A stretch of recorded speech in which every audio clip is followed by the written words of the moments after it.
وَلِلَّهِ عَلَى النَّاسِ حِجُّ الْبَيْتِ مَنِ اسْتَطَاعَ إِلَيْهِ سَبِيلًا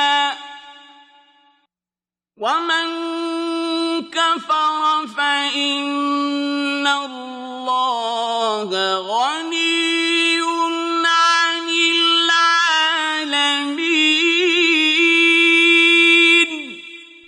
بسم اللہ الرحمن الرحیم۔ اس نشست میں ہم آپ کے سامنے حج کی اصطلاحات بیان کریں گے۔ یہ اصطلاحات حاجی کو زبانی یاد ہونی چاہیے تو اسے اپنا حج ادا کرنے میں بڑی سہولت ہوگی، اس لیے کہ ان کا بار بار جو ہے وہ ان کی ضرورت پڑتی ہے اور ان سے واسطہ پڑتا ہے۔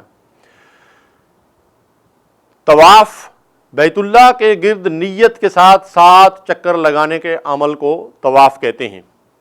استعلام، حجر اسود کو چومنا یا ہاتھ سے چھونا استعلام کہلاتا ہے، لیکن آج کل جس طرح حج کے دوران یا رمضان میں اس قدر شدید رش ہوتا ہے کہ اس کو ہاتھ لگانے یا چومنے کی کوشش کرنا ممکن نہیں ہوتا، اور اس کو اپنے آپ کو تکلیف میں بھی نہیں ڈالنا چاہیے، بلکہ جب آپ حجر اسود کے سامنے آئیں تو ہاتھ سے اشارہ کر کے اللہ اکبر کہہ کر جو ہے وہ گزر جائیں۔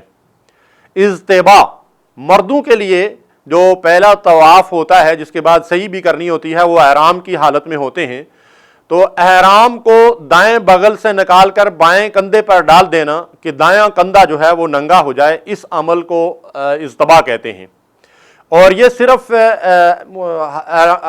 عمرے کے طواف کے دوران کیا جاتا ہے۔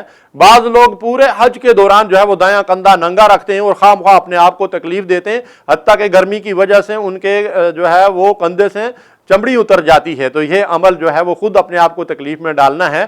آپ جو ہے وہ طواف کرنے کے بعد اپنے کندھے کو جو ہے وہ ڈھانک لیں۔ رمل، آپ جب پہلا طواف کرتے ہیں جس کے بعد جو ہے وہ آپ کو سعی بھی کرنی ہوتی ہے اور آپ احرام کی حالت میں ہوتے ہیں، تو اس طواف کے پہلے 3 چکروں میں پہلوانوں کی طرح ایڑیاں اٹھا کر چلنا۔ اگر رش میں یہ ممکن نہ ہو تو ضروری نہیں ہے، لیکن بہرحال سنت ہے، اگر ممکن ہو تو پہلے 3 چکروں میں رمل کرنا مردوں کے لیے جو ہے وہ سنت ہے۔ سعی، صفا اور مروہ کے درمیان 7 چکر لگانے کے عمل کو سعی کہتے ہیں۔ حلق یا قصر، حلق جو ہے وہ استرے سے یا جو ہے وہ زیرو کی مشین سے سر کے بال منڈوانے کے عمل کو حلق کہتے ہیں، یہ افضل ہے، اور نبی صلی اللہ علیہ وسلم نے 3 مرتبہ حلق کروانے والوں کو دعا دی ہے۔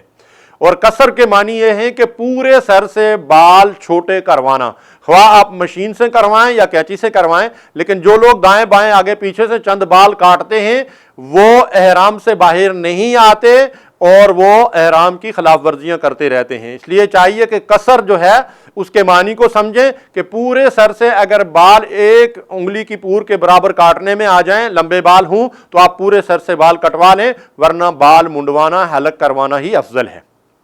یوم عرفہ، 9 ذی الحجہ، جس دن حاجی عرفات کے اندر ٹھہرتے ہیں، یہ سال بھر کا سب سے افضل دن ہے، اس کو یوم عرفہ کہتے ہیں۔